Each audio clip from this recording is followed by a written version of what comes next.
Francisco, how would you say your confidence and your comfort has changed from the first day you were in the majors at the end of last season to where you are right now? El juego lo puedo poner más lento, puedo estar más tranquilo, ¿sabes? No, I feel like compared to last year, it's gotten a lot better just because I've been here longer. So now with being here longer and having the experience, the game starts to slow down a little more.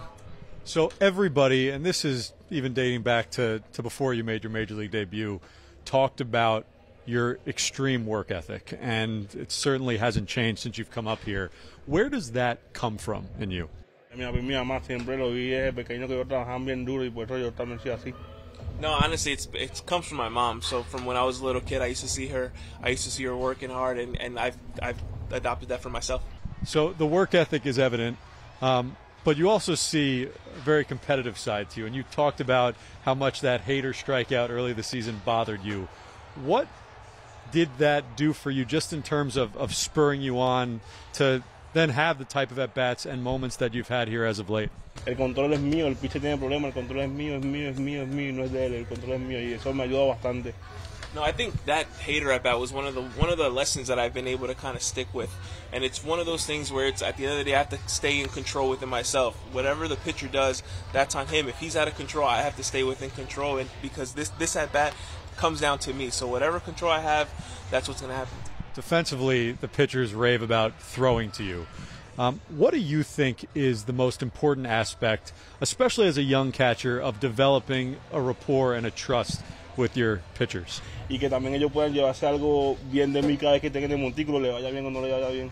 I think the one thing that pitchers like is that I go out there and ask questions to try to get better on what we can do differently. And at the end of the day, whether it goes well or it doesn't go so well, they can feel comfortable that we both have the same interest in succeeding, so we can always learn something from each other.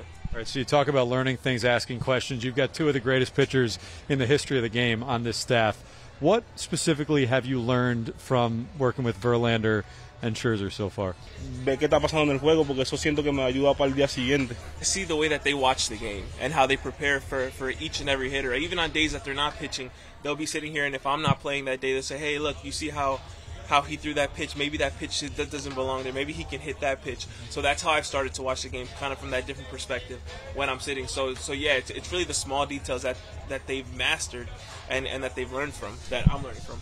You recently caught Senga for the first time. You'll do it again tonight. What specific challenges, unique challenges, does he present with the type of pitches that he throws? No una batalla, para mí no es una batalla. Para mí más bien me siento contento de que echarle a él también.